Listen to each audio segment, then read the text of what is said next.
La semana pasada, estábamos viendo, ¿no?, lo que era la parte de introducción a lo que era seres vivos, ¿no?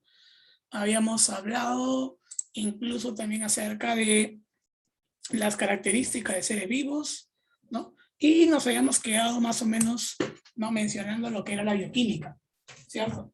Entonces, con respecto a la bioquímica, hay que recordar que esta es una de las tantas ramas que tiene la biología, que se encarga, ¿no?, del estudio, en este caso, ¿no?, de la composición química de los organismos vivos. ¿De acuerdo? Estudia composición química, estudia propiedades químicas, estudia reacciones que ocurren dentro de un ser vivo, etc. ¿De acuerdo? ¿Sí? Así como la química estudia la composición de la materia, en este caso la bioquímica, ¿no?, estudia la composición ¿no?, de los seres vivos. ¿De acuerdo? Entonces, básicamente nuestro tema se resume en estudiar lo que son los bioelementos, las biomoléculas, tanto inorgánicas como orgánicas, y también las reacciones químicas que van a ocurrir dentro de un organismo vivo. ¿Ok? Entonces, con respecto a los bioelementos, ¿no?, con respecto a los bioelementos, estos bioelementos se van a clasificar en tres tipos: los bioelementos primarios, los bioelementos secundarios y finalmente los bioelementos traza, o también llamados oligoelementos. ¿De acuerdo? Estos se clasifican de esta manera debido a dos cosas. Número uno, la importancia que presentan en el organismo vivo, y número dos, la cantidad que se encuentran dentro del organismo vivo. ¿Ok? Vemos rápidamente que los bioelementos primarios se van a encontrar en una cantidad de un 99%, los secundarios en un 0.9% y los bioelementos traza en un 0.1%. Dándonos cuenta de que más tenemos de los primarios, ¿no? Por lo tanto, los bioelementos primarios son recontra muy esenciales para el desarrollo de la vida. ¿Ok? Los bioelementos secundarios van a cumplir diversas funciones para poder lograr el equilibrio del cuerpo, para lograr lo que es la homeostasis, y los bioelementos traza van a complementar a algunos elementos, nada más. ¿De acuerdo? Quiere decir entonces que no se van a encontrar en todos los organismos vivos, ni que tampoco van a lograr o van a realizar, ¿no?, grandes funciones en todos los seres vivos, ¿no?, sino solamente en algunos. ¿De acuerdo? Muy bien. Entonces, de esta manera, gente, tenemos acá, por ejemplo, ¿no?, dentro de los elementos primarios, al popular CHON: carbono, hidrógeno, oxígeno y nitrógeno. Dentro de los secundarios, lo que podría ser, ¿no?, el fósforo, el azufre, el calcio, el hierro, el magnesio, el sodio, el potasio, el cloro, por ejemplo, también. Y dentro de los bioelementos traza encontramos lo que es el yodo, el manganeso, el cobalto, el cobre, el flúor. También podemos encontrar el zinc, al selenio, el molibdeno, etc. ¿Sí? Bien, acá tenemos a la tablita donde encontraremos obviamente las funciones más relevantes de cada uno de ellos. ¿Ok? ¿No? Algunos, por ejemplo, van a formar parte de moléculas importantes, ¿no? El agua, proteínas, ácidos nucleicos, ¿no? La mayoría de moléculas orgánicas como el carbono. Otros van a formar o complementar, ¿no?, estructuras proteicas, ¿no? Van a formar estructuras que pertenecen al propio organismo, ¿no?, como los huesos, los músculos, etcétera, etcétera, etcétera. ¿Sí? Bueno, tenemos acá la tablita, te la dejo para que la cheques. ¿Ok? A ver, sigamos por acá.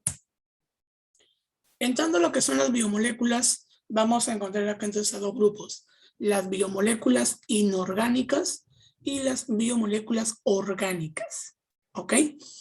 Las biomoléculas inorgánicas van a ser, por ejemplo, las siguientes. Pues, ¿no? Tendremos acá que es el agua, ¿no? También tendremos, por ejemplo, lo que es el dióxido de carbono, el oxígeno molecular, por ejemplo, ¿no?, que no hay que confundirlo con el bioelemento oxígeno. Tendremos también, por ejemplo, ¿no?, a las sales minerales. ¿Ok? Y con respecto a las biomoléculas orgánicas, ¿no?, tendremos, por ejemplo, lo que son los carbohidratos, los lípidos, las proteínas, ¿no?, los ácidos nucleicos, que ya hablaremos más adelante. Entonces, con respecto al agua, ¿no? Esta molécula tan importante para nosotros, ¿no? Fuente de vida, básicamente, tiene las siguientes propiedades. Pues, ¿no? Como características podemos determinar, por ejemplo, ¿no? Algo muy básico, que está compuesto por 2 átomos de hidrógeno y un átomo de oxígeno. Ya eso es recontra básico, ¿sí? Esa es cultura general. También sabemos de que ambos están, o mejor dicho, ¿no? Los átomos están unidos mediante un enlace de tipo covalente. ¿De acuerdo? Se van a unir mediante un enlace de tipo covalente. De tal manera que este hidrógeno o la zona de los hidrógenos van a ser densamente positivos, mientras que la zona del oxígeno será densamente negativo. ¿Ok? Esto le otorga a la molécula del agua la capacidad de ser una molécula polar. ¿Qué significa esto? Que tiene polos. ¿De acuerdo? El agua es una molécula polar. ¿Por qué motivo? Porque tiene polos. Polo positivo, polo negativo. ¿Ok? Ya está. ¿Eso es importante, profesor? Claro que sí. Claro que es importante. ¿Y por qué es importante? Porque gracias a esta polaridad puede unirse, por ejemplo, a otras moléculas de agua. O puede unirse simplemente a otras moléculas. Por ese motivo, el agua se le conoce también como el disolvente universal.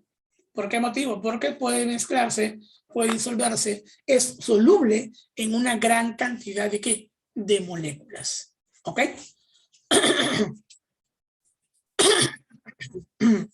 Muy bien, a ver.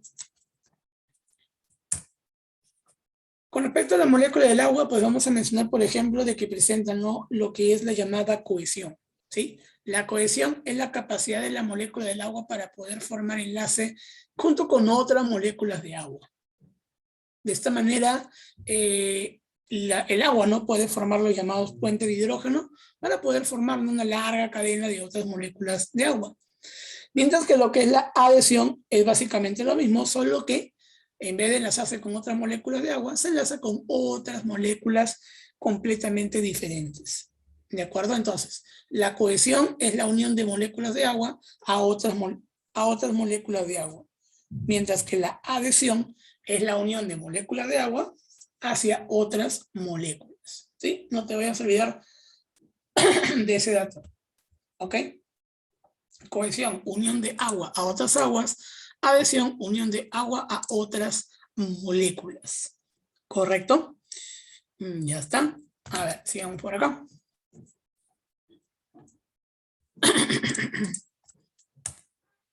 A ver, por ejemplo, podemos mencionar de que el agua, como te había mencionado, ¿no? Es un disolvente universal. ¿Qué quiere decir esto? Quiere decir, por ejemplo, de que el agua puede mezclarse con una gran cantidad de ¿qué? De moléculas. ¿De acuerdo? Puede mezclarse con una gran cantidad de moléculas. ¿Sí?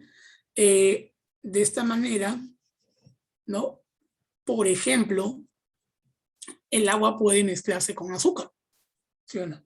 El agua puede mezclarse con otros componentes que también sean polares, al igual como lo es la molécula del agua. ¿Sí? Una regla básica en lo que son las soluciones es de que las moléculas polares pueden mezclarse a otras moléculas polares, mientras que las moléculas apolares se mezclan con otras sustancias apolares. Por ejemplo, disculpe. Por ejemplo, el agua se le llama disolvente universal, ¿no? Y tú entenderías de que puede disolverse con todo lo que se encuentra a su alrededor, ¿sí? Con todo lo que corresponde al universo. Sin embargo, el agua no puede mezclarse con el aceite, por ejemplo, ¿no? ¿Y por qué motivo? Porque el agua, por ejemplo, es una molécula polar, mientras que el aceite es una sustancia apolar. ¿De acuerdo? Lo polar no puede mezclarse con lo apolar, muchachos, solamente con otras cosas polares, ¿no? Y justamente como muchas moléculas a nuestro alrededor, o muchas sustancias, muchas estructuras, muchas superficies son polares, el agua puede mezclarse con ellas. ¿Ok? Eso hay que tenerlo bastante en claro, muchachos. ¿Sí? Muy bien. ¿Qué más? Vamos a mencionar también por acá que el agua presenta, ¿no? Un alto calor específico. ¿Esto qué quiere decir? Que necesitamos de una caloría, o sea, una cantidad de energía, para incrementar 1 grado la temperatura de 1 gramo de agua. ¿Ok? ¿Sí? Repito, una caloría para incrementar 1 grado de la temperatura de 1 gramo de agua. ¿Sí? Esto, chicos, es el calor específico. ¿Cómo lo podemos representar con un ejemplo? algo y un ejemplo muy clásico, un experimento muy sencillo que seguramente alguna vez lo han hecho, ¿no? En una olla, cuando ustedes cocinan, ayudan a cocinar, etcétera, habrán notado seguramente, ¿no? Que si utilizan una cuchara de metal, esto se va a calentar muy rápido, ¿sí? Y puede llegar a quemarse. En cambio, si utilizas una cuchara de madera, esto no va a ocurrir, ¿sí? ¿Por qué motivo? Porque justamente, ¿no? El agua, al tener un alto calor específico, provoca de que el metal no pueda calentarse mucho más rápido. ¿De acuerdo? Muy bien, gentita. Ahí tenemos a la molécula, entonces, de agua con estas propiedades. ¿Sí? A ver, vamos a seguir. Otra cosa que funciona con el agua o que nos ayuda justamente la molécula del agua es, por ejemplo, el ser el medio de varias reacciones químicas. Muchos procesos en nuestro cuerpo necesitan de agua, ¿ok? Para poder ser llevadas a cabo. ¿Correcto? Muchísimas moléculas, reacciones necesitan, como te comento, de agua, ¿ok? Como base, como fundamento, como medio de reacción, ¿vale? De esta manera, muchachos, esta agüita entonces, ¿no? También, por ejemplo, puede servir de ¿qué? De lubricante, ¿no? Puede ayudar a que algunas sustancias, ¿no? Puedan, por ejemplo, ¿no? Perdón, algunas estructuras, ¿no? Puedan evitar el constante rozamiento y así evitar, por ejemplo, el desgaste, ¿ok? Asimismo, por ejemplo, el agua actúa como un regulador térmico. ¿Qué quiere decir esto? Que provoca o que ayuda, por ejemplo, a que podamos disminuir la temperatura de un cuerpo, ¿no? Por ese motivo sudamos, por ejemplo, ¿sí? Cuando una persona tiene mucho calor, ¿ok? Cuando una persona tiene mucho calor, suda. ¿Y por qué sudamos, señoritos? ¿Por qué? Porque justamente el sudar provoca de que esa agua empiece a bajar la temperatura que está a nuestro alrededor. ¿Ok? ¿Sí? Eso, gente, es lo que va a provocar el sudor. Ya está. Muy bien, entonces tenemos, señoritos, las características, ¿no? Y algunas propiedades de la molécula del agua. Muy bien, vamos a contar por acá. La siguiente molécula que tenemos que analizar, por ejemplo, es los ácidos y las bases. ¿De acuerdo? Estas moléculas de ácidos y bases, ¿no? Se van a ver influenciados por ¿qué cosa? Por un concepto muy interesante, que es justamente el pH. ¿Ok? El pH, señores, es una forma de medir el potencial de hidrógeno. ¿De acuerdo? Esto mide la acidez o la alcalinidad. ¿Ok? ¿De qué? De una sustancia. ¿De acuerdo? De esta manera, ¿sí? Vamos a poder encontrar, por ejemplo, que si una sustancia, una sustancia se encuentra con un pH menor a 7, podemos decir de que esto es una sustancia ácida. ¿De acuerdo? Mientras que si se encuentra con un pH mayor a 7, podemos decir de que es una sustancia básica. ¿De acuerdo? ¿Sí? Gente, esto vendría a ser entonces con respecto a las moléculas ácidas y bases. ¿Ok? Entonces, también podemos encontrar, por ejemplo, las sustancias que son o que van a comportarse como tampones o buffers. ¿De acuerdo? Una sustancia tampón o buffer vendría a ser toda aquella que puede evitar un cambio brusco de temperatura, que estoy hablando, un cambio brusco de pH, perdón. ¿Ok? Un cambio brusco de pH.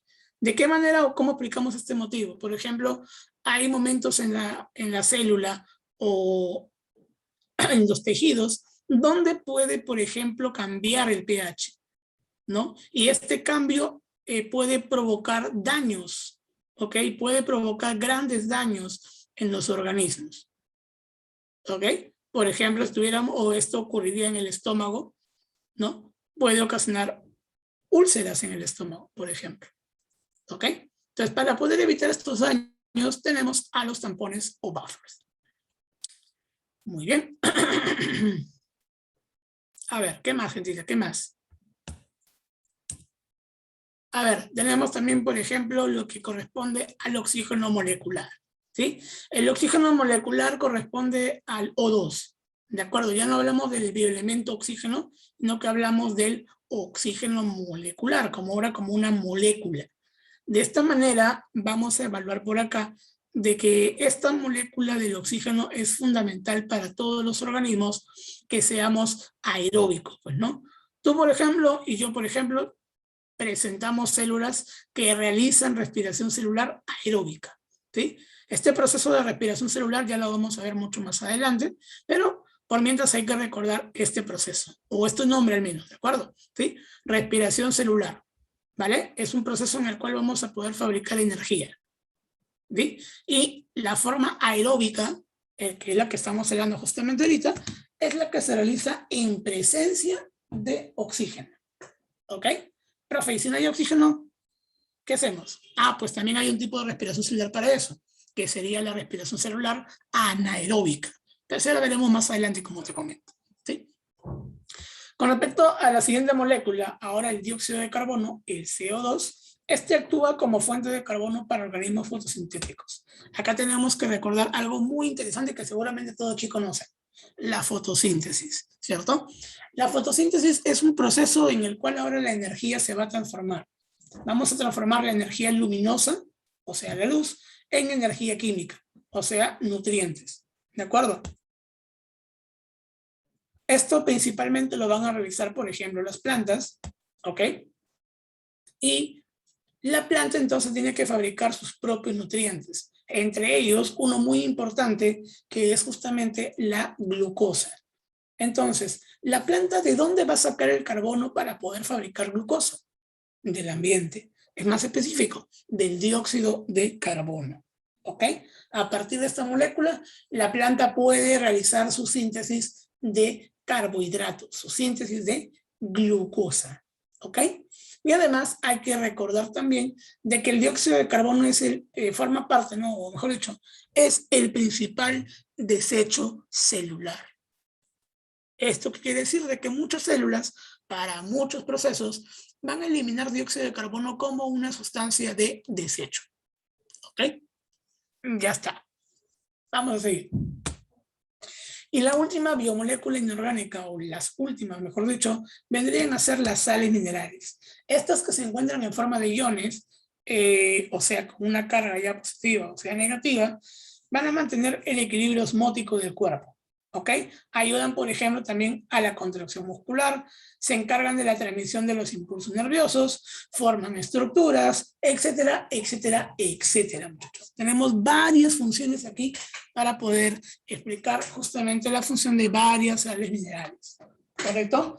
Por ejemplo, de manera estructural podemos mencionar al carbonato de calcio.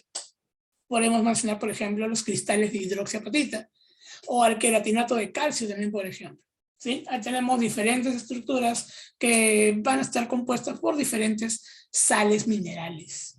¿Ok, muchachos? Entonces, las biomoléculas inorgánicas vienen a ser, como ya te comenté, el agua, el oxígeno molecular, el dióxido de carbono, las sales minerales, las moléculas ácidas y también las moléculas básicas. ¿Ok, chicos? Muy bien. Hasta acá, señoritos. ¿Tenemos alguna pregunta, alguna duda por ahí? ¿Alguna consulta, gente?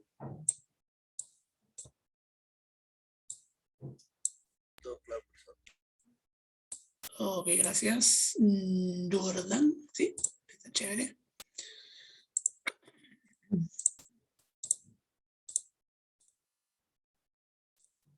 Bien. Ok, parece que no hay preguntas. No hay preguntas, gente, normal. Pueden dejarlas ahí en el chat o pueden pasarme la voz con su audio, no hay problema. Ok, vamos a las siguientes. Las biomoléculas orgánicas ahora, también llamadas biopolímeros o incluso en algunos casos también llamadas principios inmediatos, van a ser justamente estas cuatro que tenemos en pantalla. Los carbohidratos, los lípidos, las proteínas y también los ácidos nucleicos. ¿De acuerdo? Estas cuatro van a ser las principales aquí. ¿Vale? Los carbohidratos, lípidos, proteínas y ácidos nucleicos, ¿sí?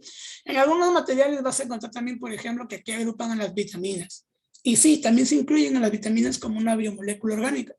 Sin embargo, en este capítulo no lo vamos a ver, sino que lo vamos a ver todavía más adelante cuando tengamos el tema del sistema digestivo.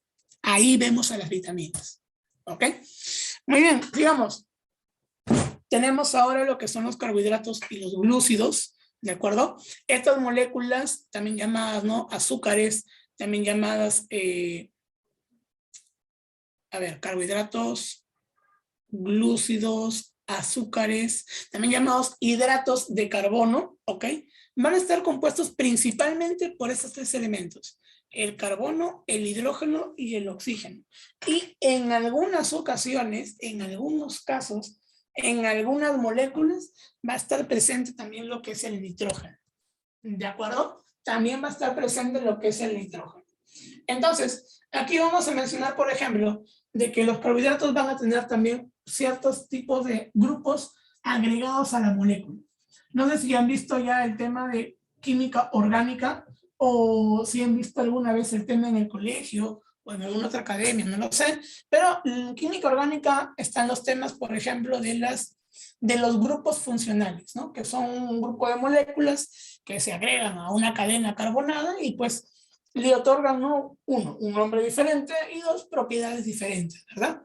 Justamente tenemos acá dos grupos funcionales que hay que tener bien en cuenta: el grupo funcional aldehído y el grupo funcional cetona. ¿Ok? Más adelante vamos a distinguir incluso que hay una forma de clasificar a los carbohidratos gracias a estos dos grupos funcionales. ¿Ok? También tenemos, por ejemplo, de que los carbohidratos van a ser hidrosolubles. ¿Qué significa esto? Que pueden mezclarse con agua, que pueden disolverse con la ayuda del agua. ¿Correcto? Asimismo, vamos a encontrar de que una función importante de los carbohidratos es que representan y son una fuente rápida de energía. Una fuente rápida de poder fabricar energía. De hecho, la célula prefiere utilizar carbohidratos que hacia otras moléculas. ¿Por qué motivo? Porque le es más fácil, le es más sencillo poder metabolizar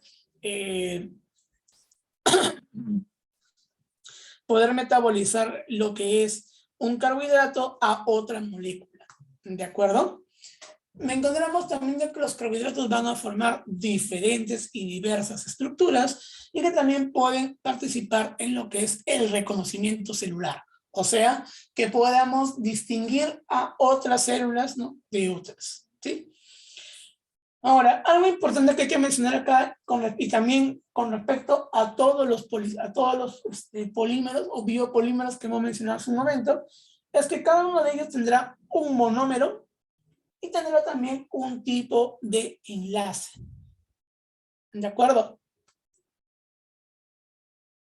Tendrá un monómero y tendrá un tipo de enlace. En este caso, el monómero de los carbohidratos recibe el nombre de monosacárido, mientras que el enlace de los carbohidratos recibe el nombre de glucosídico.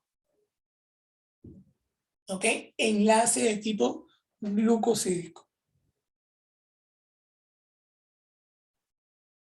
Y ya está. Entonces, señoritos, ahí tenemos, ¿no?, a los carbohidratos, como te comento. ¿Sí? Estas son las principales características que hay que mencionar. Vamos a lo que nos interesa: la clasificación. Los carbohidratos se van a clasificar, muchachos, de la siguiente manera. Número 1, se clasifican en monosacáridos y en oligosacáridos. ¿Por qué motivo? ¿Por qué razón? Por la cantidad de azúcares o la cantidad de moléculas que conforman al carbohidrato. Monosacárido significa, o viene mejor dicho de mono, que significa uno, y sacárido, que significa azúcar. Entonces, ¿cuántas moléculas tenemos en un monosacárido? Uno. Oligosacárido significa alguno, ¿no? Oligo viene de algunos, por lo que este oligo se clasifica nuevamente ahora en disacáridos y en polisacáridos. Los disacáridos se clasifican, ¿no?, justamente porque dicen di, significa dos. Tienen dos carbohidratos, dos monosacáridos, dos moléculas, ¿ok? Mientras que los poli van a tener un montón de moléculas, ¿ok? Van a tener un montón de moléculas.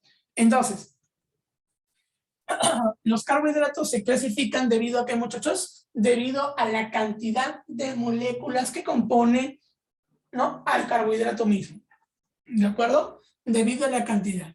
Pero si tiene 3, pues será un trisacárido. Tiene 5, un pentasacárido. Tiene 20, un icosacárido, ¿no? ¿De acuerdo? Por el estilo. ¿Vale? Muy bien.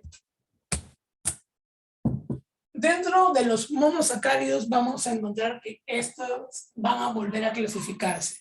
¿Debido a qué? Debido a la cantidad de átomos de carbono que presenta la molécula.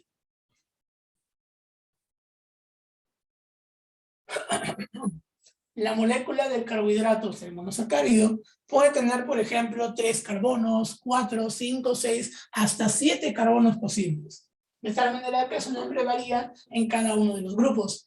Si tiene 3 carbonos, se le llama triosa. Si tiene 4, tetraosa. Si tiene 5, pentaosa. Si tiene 6, hexaosa.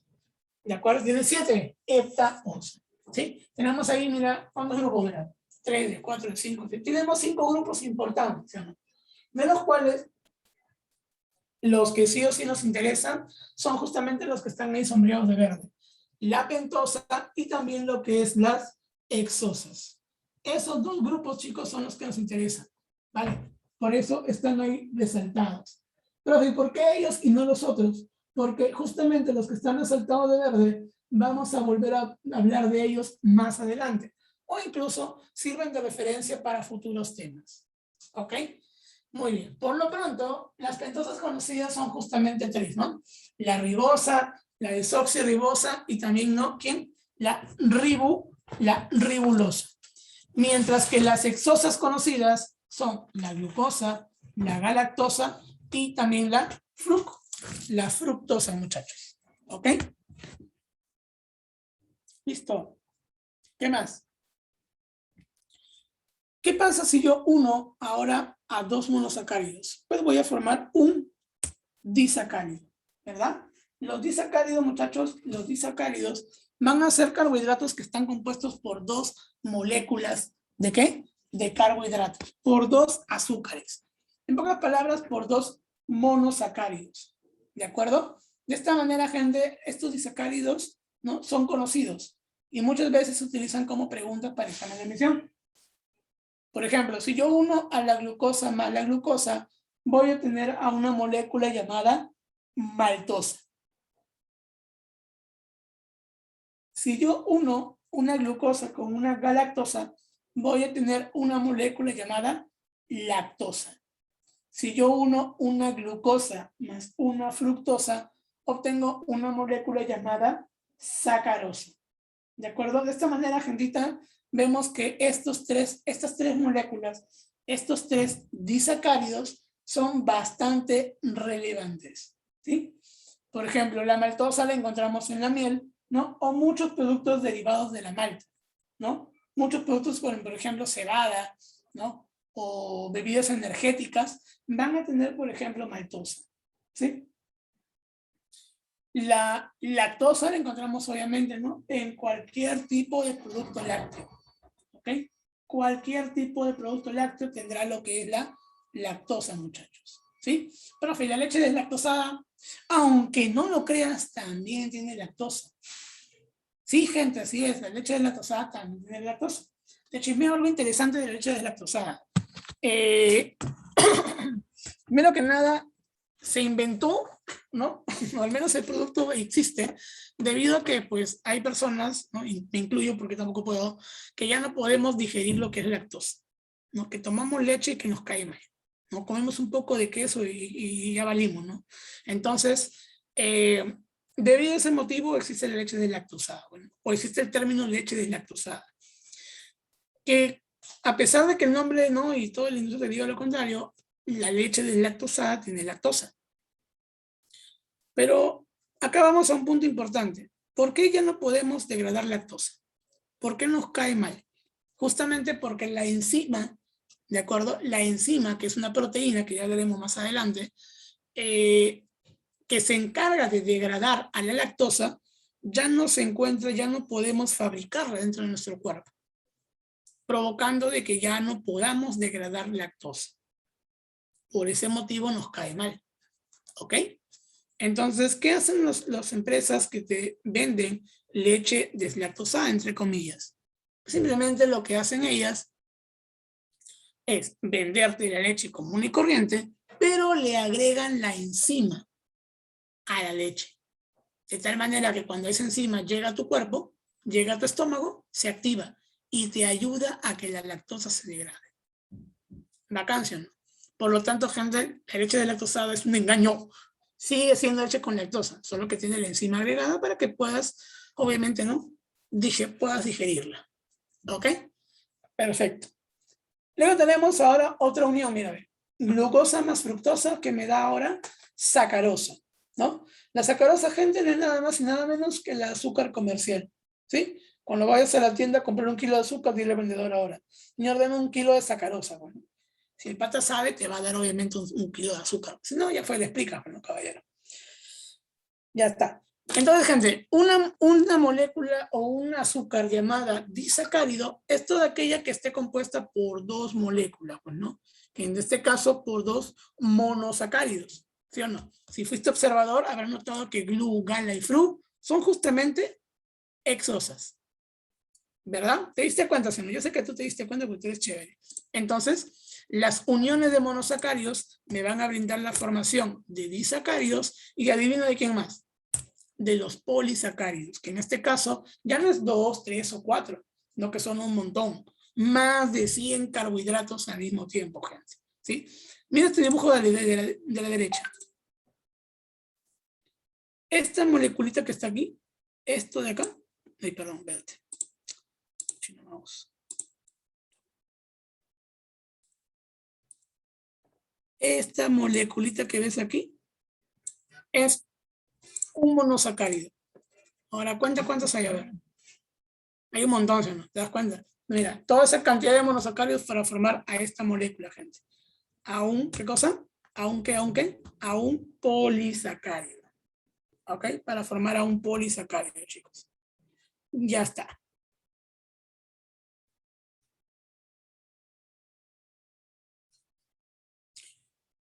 Muy bien.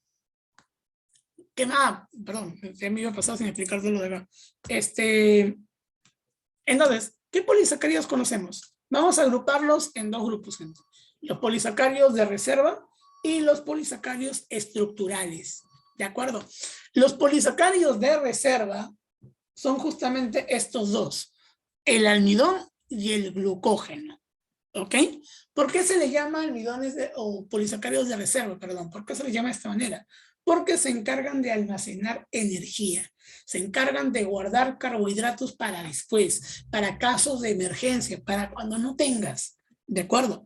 De tal manera que el almidón sirve para las plantas y el glucógeno sirve para ti y para mí y para el resto de animales, ¿de acuerdo?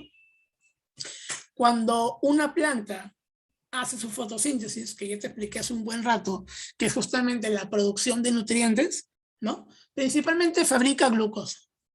Pero en cada cloroplasto, o sea, en cada celulita vegetal, se fabrica glucosa, ¿vale? ¿Y cuántas células vegetales se encuentran en una planta, gente? Un montón, ¿sí? Entonces tenemos que y fabricamos constantemente un montón y un montón de glucosa, que obviamente la planta aprovecha para su metabolismo, pero que luego también tiene que posiblemente eliminarlo. ¿Ok? Así es, va a llegar un momento en que también tendrá que ser eliminado. ¿Correcto? Entonces, de esta manera,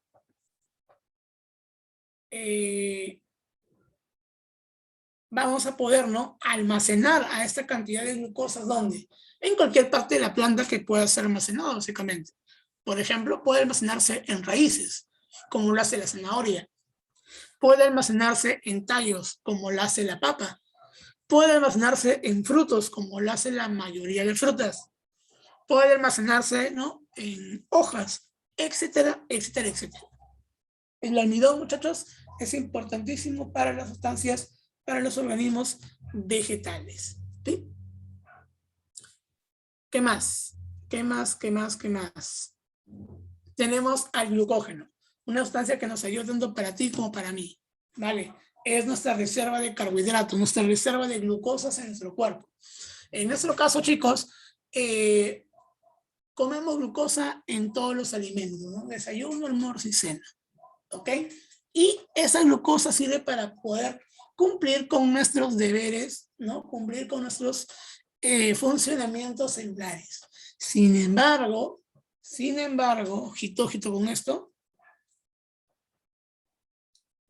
este glucógeno tiene que ser medido, pues, ¿no? Tiene que ser medido, ¿sí? Entonces va a haber momentos en que el glucógeno va a estar lleno, completo, ¿vale?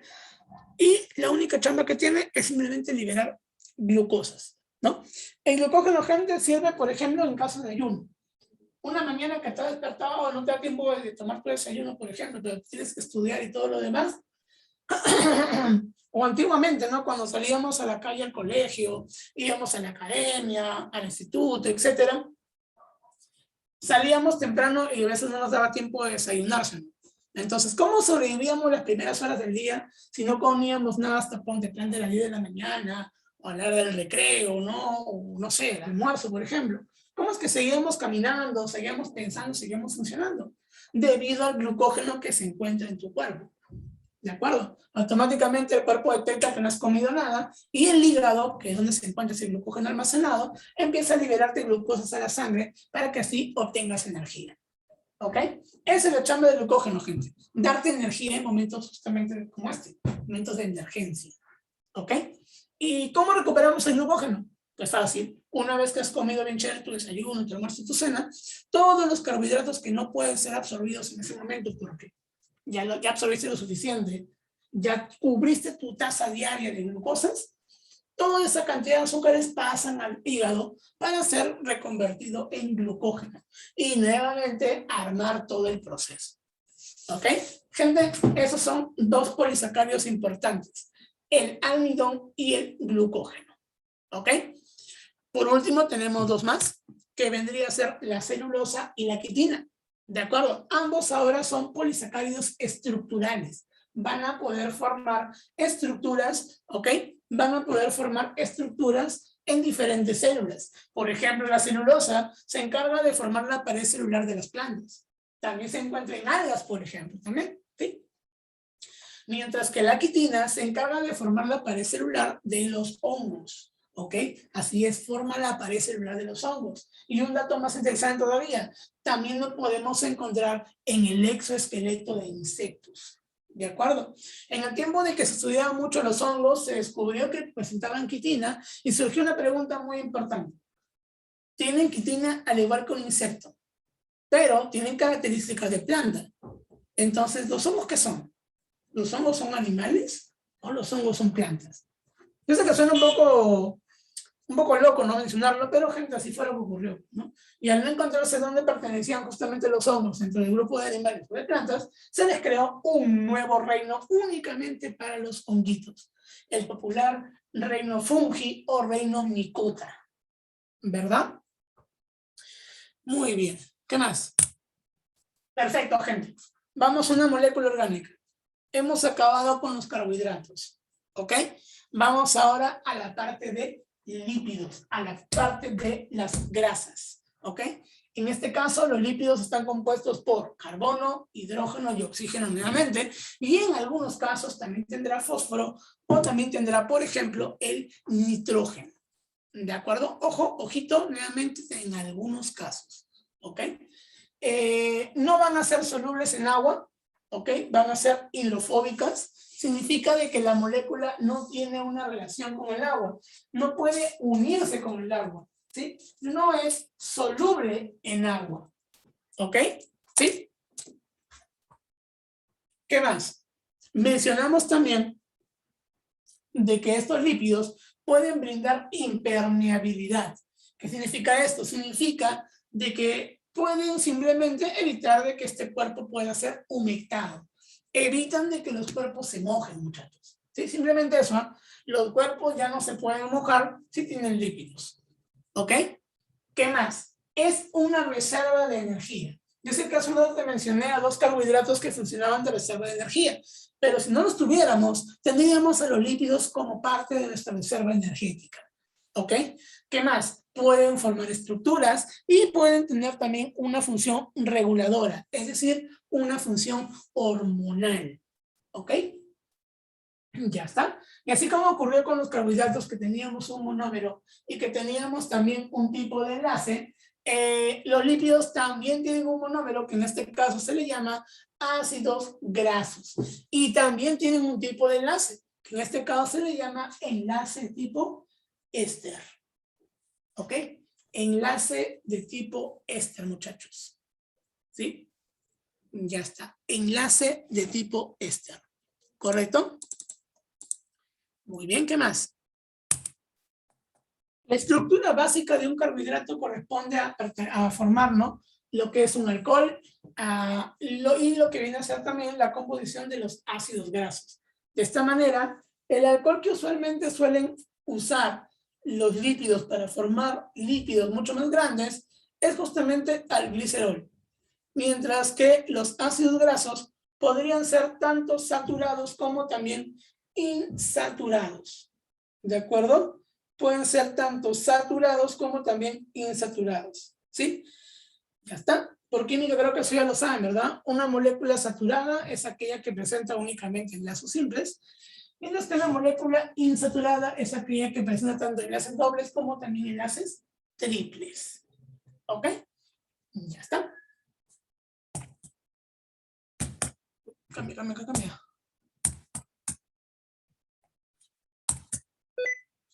A ver, un toque, chicos, disculpen.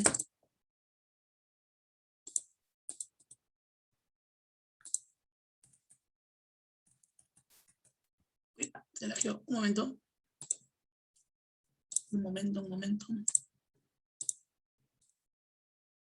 Ya creo que ya se puede ver. Sí, ya está.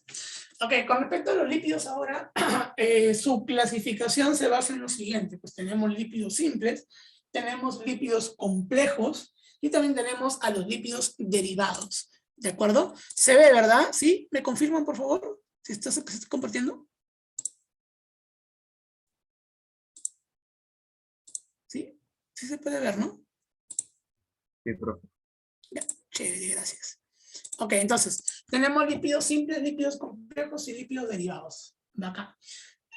La clasificación o la forma de clasificarlos de esta manera se debe a la estructura. Como te dije hace un momento, la estructura básica es alcohol y ácidos grasos. Entonces, los lípidos simples tendrán justamente ese detalle. Únicamente alcohol y ácidos grasos. Punto. Mientras que los lípidos complejos van a tener alcohol, ácidos grasos y le vamos a agregar un compuesto extra. Profe, ¿cuál es el compuesto extra? Ya después de chismeo, ¿vale? Y también tenemos aquí, por ejemplo, los lípidos derivados, que quieren decir todos los lípidos que, aunque no lo creas, no van a tener ácidos grasos, ¿sí? Y eso después también te lo voy a contar. Esta imagen representa la clasificación clásica. Tenemos también otra clasificación que es un poco más antigua, en la cual los lípidos simples y complejos se les va a llamar también lípidos saponificables, mientras que los lípidos derivados se les va a llamar lípidos insaponificables. Ahora, ¿qué significa esto de la saponificación? Significa que es la capacidad del lípido para poder formar jabones. Jabón, sí, jabones, muchachos, jabones, para poder formar jabones. Si no sabías de que el jabón es grasa, pues ahora lo sabes. Sí, tu jabón, gente, el que te usas para lavarte la carita, lavar tu cuerpo y todo lo demás, es grasa. Por ese motivo puede encerrar la suciedad, puede encerrar la grasa y puede llevársela junto con el agua. Por ese motivo tu jabón limpia, porque también es grasa. Y te acuerdas lo que te expliqué al inicio, de que el agua puede mezclarse con otras cosas polares, y que lo apolar se mezcla con lo apolar, pues los lípidos, todos los lípidos son apolares justamente. Por lo tanto, pueden mezclarse con grasas y con otras suciedades. Esto hace, gente, que puedan formar jabones. ¿Y quiénes son esos lípidos? Los simples y los complejos. Mientras que los que no pueden formar jabones se les van a llamar lípidos insaponificables, o también llamados lípidos derivados, como te estaba mencionando hace un rato. ¿Sí? Muy bien. Con respecto a los lípidos simples, estos lípidos simples van a estar compuestos, por lo que te había mencionado, alcohol y ácidos grasos, punto. Y tenemos dos tipos, los populares glicéridos y también tendremos a los séridos, ¿de acuerdo? Ambos van a ser contradictorios con respecto a una característica. Mientras que el glicérido es un alcohol y ácidos grasos de cadena larga, el cérido es alcohol de cadena larga y de yapa un ácido graso de cadena larga. O sea que tiene ambas cosas largas, muchachos. ¿De acuerdo? Ejemplo de glicéridos, tenemos uno muy popular, que todo el mundo conoce y seguramente en tu casa lo has escuchado alguna vez. Triglicéridos. Este triglicérido, ¿no? Que justamente se le llama así tri, porque tiene 3 ácidos grasos en su cadena, ¿vale? Puede encontrarse tanto en los animales como también en las plantas. ¿De acuerdo? Puede encontrarse de forma sólida o puede encontrarse de forma líquida.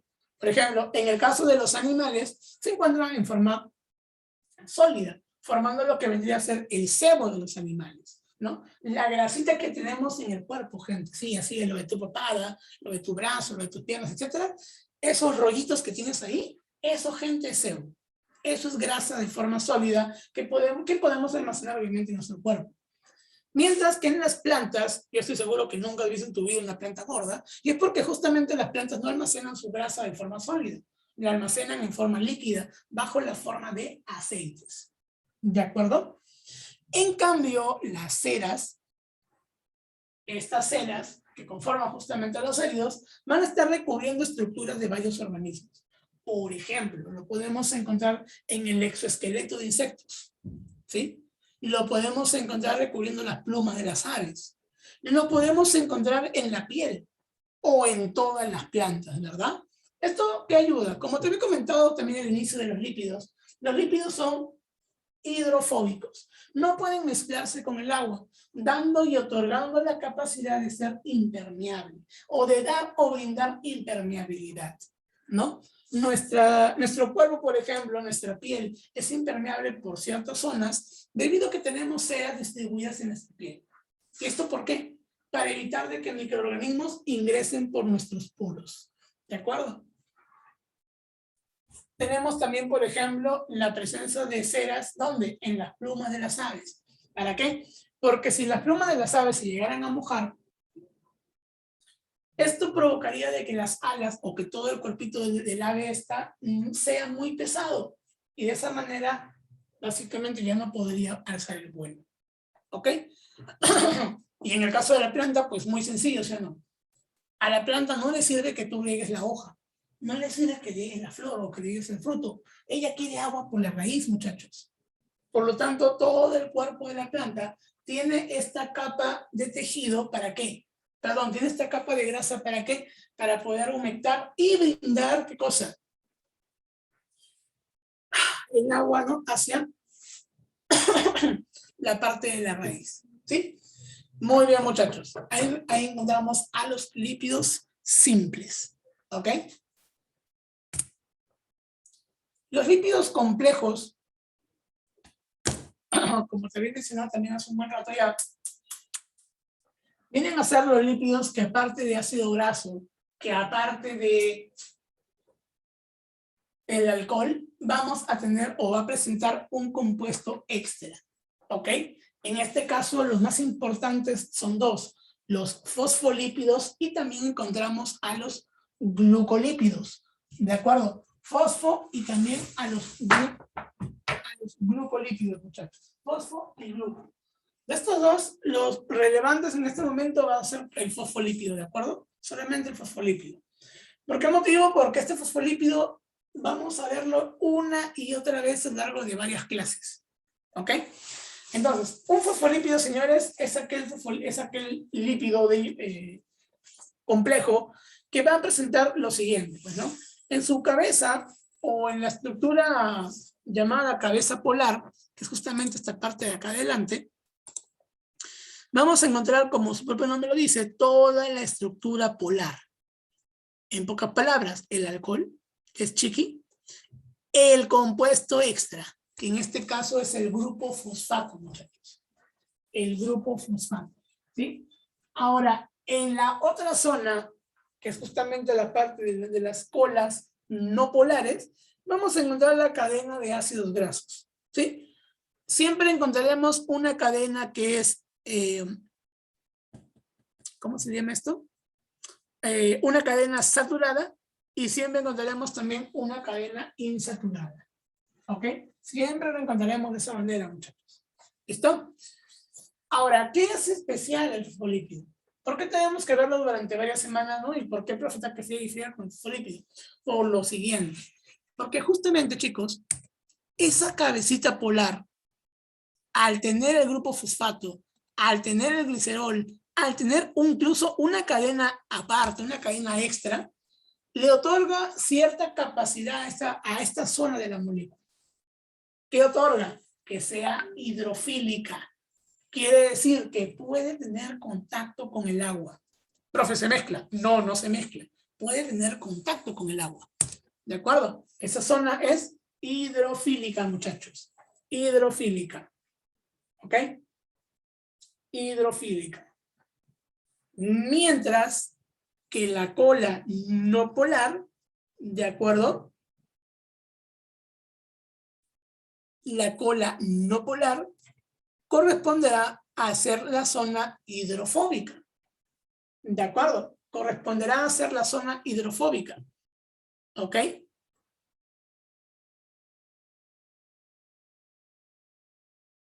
Entonces, cuando una molécula tiene la capacidad de ser hidrofílica e hidrofóbica a la vez, le vamos a mencionar, vamos a decir que es una molécula anfipática. ¿De acuerdo? Anfi viene de doble y pática viene de patía, viene de comportamiento. Por lo tanto, una molécula anfipática tiene un doble comportamiento. ¿Por qué motivo? Porque es hidrofílica e hidrofóbica a la vez. ¿Ok? Profe, ¿qué tiene que ver que sea hidrofílica e hidrofóbica a la vez? Lo que pasa, gente, es que un fosfolípido no hace mucho. Dos, tampoco. Pero cuando están en mancha, ahí está el detalle. ¿Por qué? Porque al poder tener una zona hidrofílica y una zona hidrofóbica, da la capacidad de que puedan formar esferas, ¿no? Esferas solamente de una capa.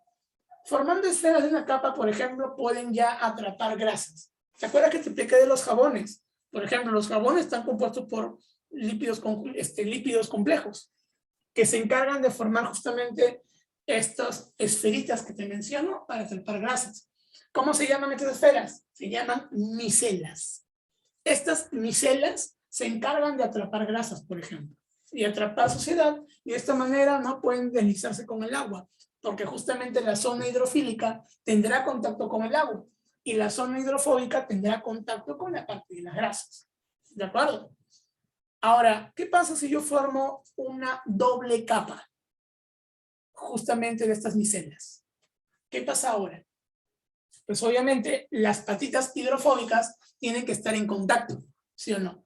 Y al formar una doble capa de micelas, muchachos, estaría formando ya una estructura que funciona hoy en día y que constituye parte de todas las células que existen, muchachos. La membrana celular. Así es, los fosfolípidos son especiales porque ellos se encargan de formar a la membrana celular. ¿De acuerdo? Creo que por acá no le he puesto. Pero vamos a ver al toque.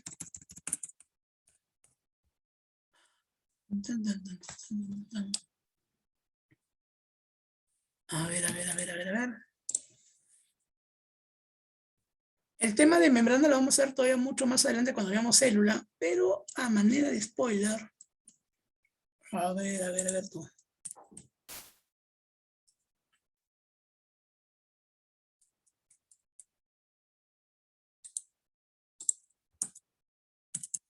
A ver qué tanto se verá.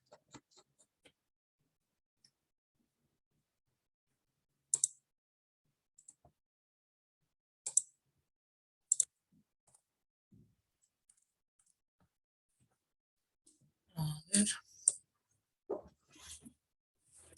Mira, grande será chiquito. Más o menos. Ahí está. Mira. Esto es una membrana celular, señoritos. Esto es una membrana celular. ¿Sí? Si le hacemos más zoom todavía, vamos a ver que hay un montón de bolitas con dos patitas. Mira, a ver. Entonces, mira, estamos formando acá una capa hacia arriba y una capa hacia abajo.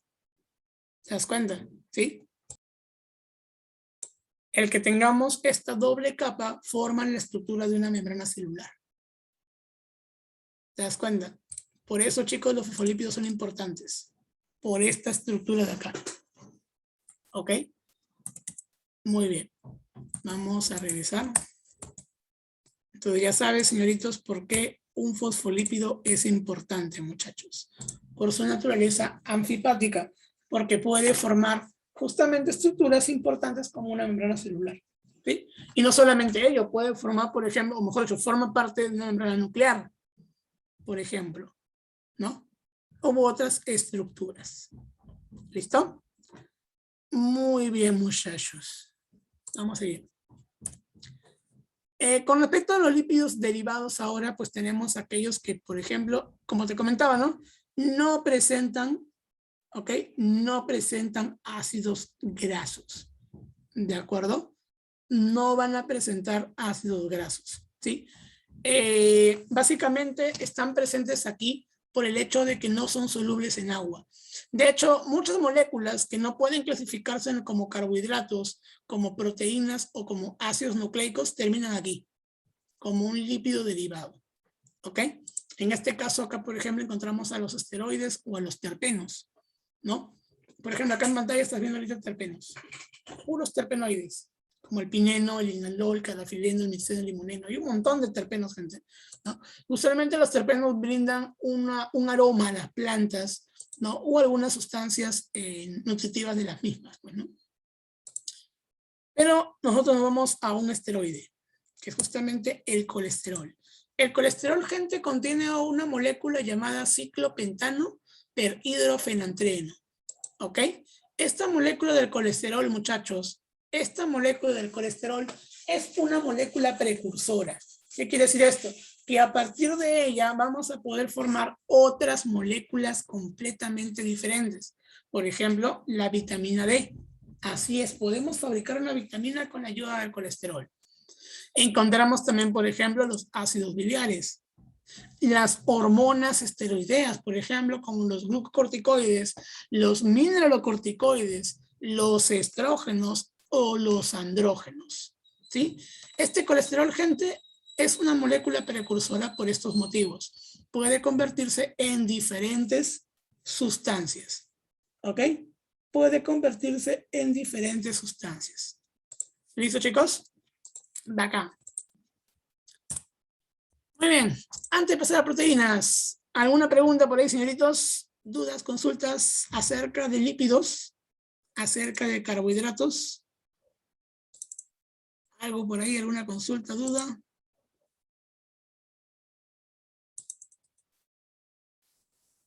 ¿No? Ok, bueno, vamos a seguir entonces. Con respecto a proteínas, ahora encontramos, por ejemplo, acá al chón. ¿Sí? O sea, que las proteínas van a estar compuestas por los 4 básicos: carbono, hidrógeno, oxígeno y nitrógeno. Además, que también podemos encontrar varias estructuras más, varias sustancias más, ¿ok? Por ejemplo, podemos encontrar fósforo, podemos encontrar azufre, podemos encontrar hierro, podemos encontrar sodio, podemos encontrar cloro, un montón de cosas más, señoritos, un montón, realmente un montón, ¿ok? Las proteínas son bastante diversas con respecto a su composición, ¿sí? Asimismo, presentan una gran cantidad de funciones. Vamos a encontrar en diferentes partes del cuerpo realizando un montón de cosas diferentes, ¿sí? Además, forman parte del 70% de un organismo, ¿cierto? Dando básicamente, ¿no? Que las proteínas componen nuestro cuerpo, básicamente. ¿Ok? ¿Qué más? Así como teníamos con los lípidos y con los carbohidratos, tenemos un monómero y un tipo de enlace para esas estructuras. El monómero vendrían a ser los aminoácidos y el enlace que une esos aminoácidos para formar una proteína mucho más grande vendría a ser el enlace tipo peptídico. ¿Ok? Muy bien. ¿Qué más? Con respecto ahora a los aminoácidos, que es la estructura principal de una proteína, esta molécula está compuesta por 5 cosas. Primera cosa, el carbono principal, también llamado carbono alfa. Segunda cosa, un átomo de hidrógeno. Tercera cosa, un grupo amino y una cuarta cosa, el grupo carboxilo. ¿Ok? Estas cuatro cositas, perdón, estas cinco cositas corresponden a lo que es un aminoácido. Aguanta, profe, falta la última. Allá, la R, el grupo de cadena lateral. Esta R, señores, representa a la zona variable del aminoácido. Zona variable, sí, una zona o una sección de lo que vendría a ser este aminoácido. ¿Para qué? Para que pueda diferenciarse entre todos los aminoácidos. Tenemos más de 200 tipos diferentes de aminoácidos. Así es, y todos cambian con respecto a la cadena R. ¿Ok, muchachos? De todos esos más de 200, hay 20 que nos interesan. ¿Ok? Que son justamente estos 20 que están aquí. Tranquilo, no tienes que aprendértelo, no tienes que memorizarlos. Solamente está la imagen, bueno, te menciono los 20 porque simplemente es para que sepas de su existencia. ¿Ok? O al menos para que puedas diferenciar entre los dos tipos básicos de aminoácidos, los llamados esenciales y los llamados no esenciales. Los aminoácidos esenciales van a ser todos aquellos que sí o sí tienen que ser incluidos dentro de la dieta diaria. ¿Ok? ¿Por qué motivo? Porque no puedes fabricarlos. Tu organismo no puede producirlos. Por lo tanto, debes comerlos constantemente. Mientras que los aminoácidos no esenciales, tu cuerpo ya puede fabricarlos. Entonces, no es muy necesario que los comas todo el tiempo, pues, ¿no? ¿Por qué? Porque ya puedes fabricarlos, como te comento. ¿Quiénes son los esenciales y cuáles son los no esenciales? Tenemos los siguientes que son justamente los aminoácidos esenciales. Estos 8 aminoácidos representan a estos aminoácidos esenciales. La valina, leucina, isoleucina, trionina, metionina, fenilalanina, triptófano y la lisina corresponden a ser aminoácidos esenciales, muchachos. ¿Ok? ¿Sí? Proteínas, aminoácidos que tu organismo no puede fabricar.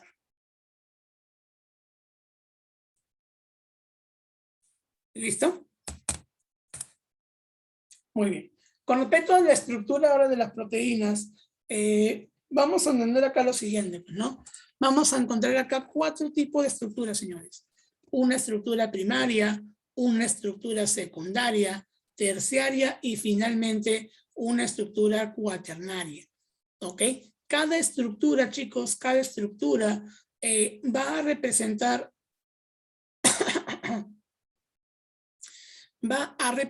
¿no? ¿Cómo se llama esto? Me fue la palabra hoy. La complejidad de la proteína, ¿correcto? La complejidad de la proteína. Mientras más compleja sea la proteína, ¿no? Mayor estructura va a tener. ¿Ok, señoritos? ¿Sí?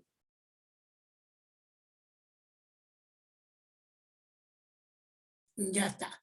Entonces, por ejemplo, una cadena únicamente de aminoácidos unidos mediante lo que es el enlace peptídico presentará una estructura primaria. ¿Ok? Ahora, si a esta estructura primaria le agregamos, por ejemplo, el puente de hidrógeno y le damos una estructura ya más tridimensional, podemos formar una estructura secundaria. ¿Ok? Ahora, si a esta estructura secundaria la agrupamos entre otras diferentes estructuras secundarias, vamos a formar una estructura terciaria. Y si a esta estructura terciaria las juntamos con otras estructuras terciarias más, formamos una estructura cuaternaria.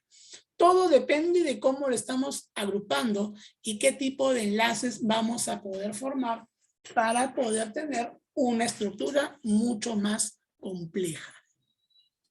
¿Ok, muchachos? Muy bien. Ahora, ¿qué más, gentita?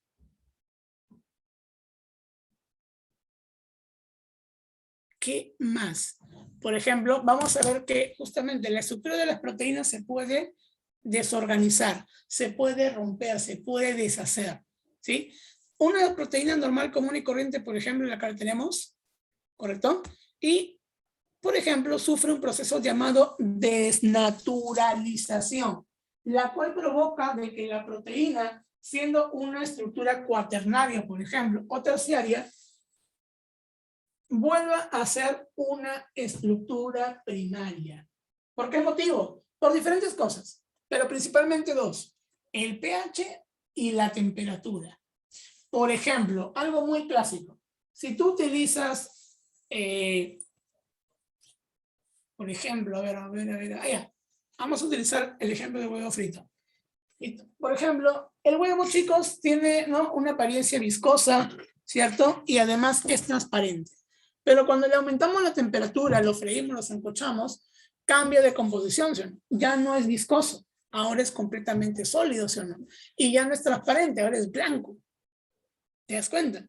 Entonces, muchachos, eso, por ejemplo, es un ejemplo perfecto de desnaturalización. ¿Por qué? Porque hemos modificado la estructura proteica de, ¿no?, de lo que vendría a ser el huevo. ¿Ok? Muy bien. Otro ejemplito, por ejemplo, algo básico también, experimento de primaria, cuando le agregamos jugo de limón a la leche, ¿no? Eso provoca, por ejemplo, de que la leche se corte. ¿Y eso por qué motivo? Por el cambio de pH, ¿sí? Por el cambio de pH que presenta, ¿no?, el jugo de limón, ¿no?, con respecto de la leche. ¿Vale? Muy bien. Como te había indicado también, las proteínas tienen diferentes funciones, ¿ok? Una gran cantidad de funciones, ¿sí? Hay proteínas estructurales, proteínas hormonales, de reserva, transportadoras, de defensa, enzimáticas, bla, bla, bla, bla y más bla, ¿sí? Y cada uno de ellos, pues, ¿no?, tendrá algo en lo cual obviamente especializarse para poder cumplir su respectiva función.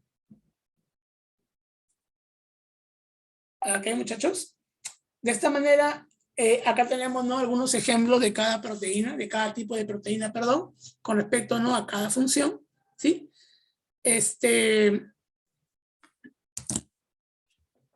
Bueno, acá tenemos los nombres, ¿sí? Te dejo los nombres para que lo leas.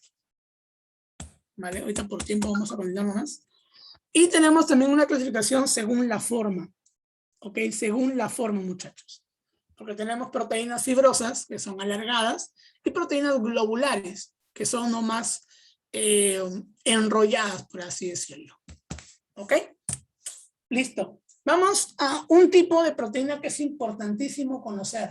Las proteínas enzimáticas. Una proteína enzimática es toda aquella que trabaja de manera de una enzima. Y una enzima, muchachos, es una molécula que ayuda a catalizar una reacción, que ayuda a que una reacción pueda ser llevada a cabo más rápido. ¿Ok? De esta manera, gente, una reacción que puede tardar 1 hora puede llevarse a cabo, ¿no?, en media hora o en menos tiempo, ¿no? Dependerá de cuándo trabaje la enzima o de cuánto haya de enzima, pues, ¿no? ¿Qué más? Como propiedad importante de las enzimas, pues mencionamos, por ejemplo, de que son específicas de un sustrato. Esto significa de que las enzimas van a poder trabajar únicamente con un tipo de molécula, ¿ok? Y no pueden trabajar con otra diferente. ¿Correcto? ¿Te acuerdas que te mencioné el ejemplo de la leche? ¿Sí? Que nos faltaba justamente la enzima para poder degradarlo, pues justamente, ¿no? Esa enzima que degrada la lactosa se llama lactasa y únicamente trabaja con la lactosa. No trabaja con otra cosa diferente, no. Únicamente con lactosa, muchachos. ¿Ok? Ya está. Acá tenemos cómo trabaja, ¿sí? Tenemos una enzima que se adhiere a un sustrato, ¿no? Se forma el complejo enzima-sustrato y finalmente la enzima libera los productos, ¿no? Ya está. ¿Y a la enzima qué le pasa? Pues nada, se queda tranquila, feliz de vivir coleando y luego buscará más sustrato y volverá a repetir el proceso. Y eso es todo, gente, ¿no? Esa forma es la forma de trabajar de una enzima. ¿Ok? Muy bien. Con respecto ahora a los ácidos nucleicos, ¿vale? Ya la cuarta y última molécula orgánica Más bien, ¿qué cosa? Ya, ok, suficiente ahí, se nos alcanza. Encontramos aquí de que esta molécula está conformada por 5 cosas. Carbono, hidrógeno, oxígeno, nitrógeno y finalmente el fósforo. ¿De acuerdo? Estas moléculas, gentitas, se encargan de algo muy interesante y muy importante. Conservan y expresan la información genética. Ella se encarga de tener la información genética y de YAPA se encarga también de expresar la información. ¿Ok? De esta manera tenemos, ¿no? Nuevamente, así como en proteínas, en lípidos y carbohidratos, un monómero y un tipo de enlace. ¿Correcto? El monómero vendría a ser los nucleótidos y el tipo de enlace sería el enlace fosfodiéster. ¿Ok? Cabe aclarar que así como había un montón de carbohidratos, ¿te acuerdas, verdad? Glucosa, lactosa, galactosa, etcétera. Había un montón de lípidos, ceras, triglicéridos, colesterol, y había también un montón de proteínas, como vimos acá en el gráfico. Aquí, por ejemplo, hay un montón de proteínas. En los ácidos nucleicos solo tenemos 2. El ADN y el ARN. ¿Sí? ADN y ARN, muchachos. Solamente tenemos ahí 2 ejemplos. Hablemos un poco acerca del nucleótido. Un nucleótido, muchachos, es la molécula que compone entonces a los ácidos nucleicos. Bacán, qué chévere, qué bonito. Un nucleótido está formado por 3 cosas. Una base nitrogenada, una azúcar pentosa y también está formada por un grupo fosfato. ¿De acuerdo? Una base nitrogenada, una azúcar pentosa y un grupo fosfato. La base nitrogenada se llama de esta manera, ¿por qué motivo? Se le llama así por el hecho de que presenta nitrógeno. Así es simple, ¿ok? Sí, así es simple, gente. Se le llama base nitrogenada porque presenta nitrógeno. Ahora, estas bases nitrogenadas van a ser de 2 tipos. Tenemos a las purinas y tenemos también a las pirimidines. Dentro de las purinas vamos a encontrar a 2. Lo que vendría a ser la adenina y la que vendría a ser la guanina. Mientras que dentro del grupo de las pirimidinas podemos encontrar a la timina, al uracilo y también encontramos a la citosina. ¿Ok? Perfecto. Entonces tenemos, chicos, 5 tipos diferentes de bases nitrogenadas. ¿Ok? 5 tipos. Dentro de las azúcares, del azúcar pentosa, encontramos únicamente dos formas variables. La ribosa y también encontraremos a la desoxirribosa. ¿Ok? Muy bien. Ahí tenemos el ejemplito en la parte de abajo también. Ribosa y desoxirribosa. Y finalmente encontramos al grupo fosfato. ¿Ok? Este grupo fosfato, muchachos, ¿es el mismo que apareció en fosfolípidos? Sí. ¿Ok? Sí, así es. ¿No? Este grupo fosfato, básicamente, chicos, y anótalo por favor, es el que le otorga la capacidad ácida ¿a quién? Al ácido nucleico. ¿De acuerdo? Pregunta muy rápida, ¿por qué se le llama ácido nucleico? Ácido por el grupo fosfato y nucleico porque cuando se descubrió esta molécula se la encontró dentro del núcleo, ¿no? Dentro del núcleo de las células. ¿Ok?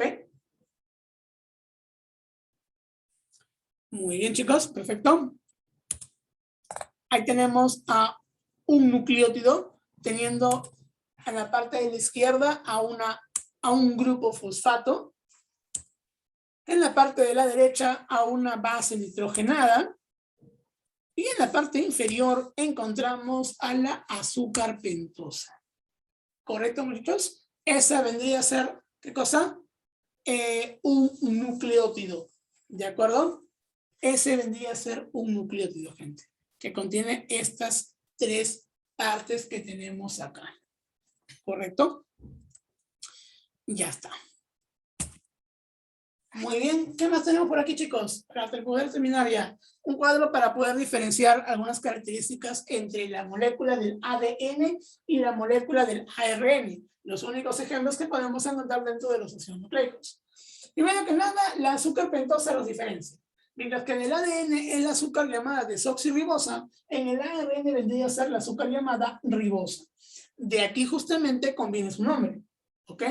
el ADN se llama ácido desoxirribonucleico y contiene desoxirribosa, mientras que el ARN es ácido ribonucleico, porque viene justamente de la palabra ribosa. ¿Ok, muchachos? No te olvides, por favor, ese azúcar conlleva a su nombre. ¿Vale? Las bases hidrogenadas también van a cambiar. Mientras que la adenina se une a la timina en lo que es el ADN, en el ARN se une con lo que es el uracilo. ¿Ok? Ya está. Mientras que guanina y citosina no tienen ningún cambio, por si acaso. Ellos se mantienen igualitos en ambos lados. Correcto. Con respecto al número de cadenas que conforman, ¿no?, a toda la molécula en general, en el ADN vendríamos a encontrar 2 cadenas, mientras que en el ARN encontramos únicamente una sola cadena. Por eso decimos que el ADN es bicatenario, mientras que el ARN es monocatenario. ¿De acuerdo? ¿Qué más podemos decir? La función. Mientras que el ADN se encarga de ser la información genética de todos los organismos vivos, el ARN se encarga de la expresión de esa información. No le basta con solamente usar la información, sino que tiene que ahora expresarla, muchachos. Tiene que poder formar unas proteínas para que todo el mundo pueda apreciar, ¿no?, justamente a esas estructuras. ¿Sí? Con respecto a la ubicación, o sea, ¿dónde la podemos encontrar? Pues el ADN lo encontramos en núcleos, ¿sí? Núcleos, en mitocondrias, en cloroplastos, etc. Mientras que el ARN lo encontramos dentro del nucleolo y también dentro de las estructuras ribosomales, dentro de los ribosomas o de futuros ribosomas. ¿Ok? Y para poder acabar, muchachos, tenemos lo que corresponde, ¿no?, a la estructura.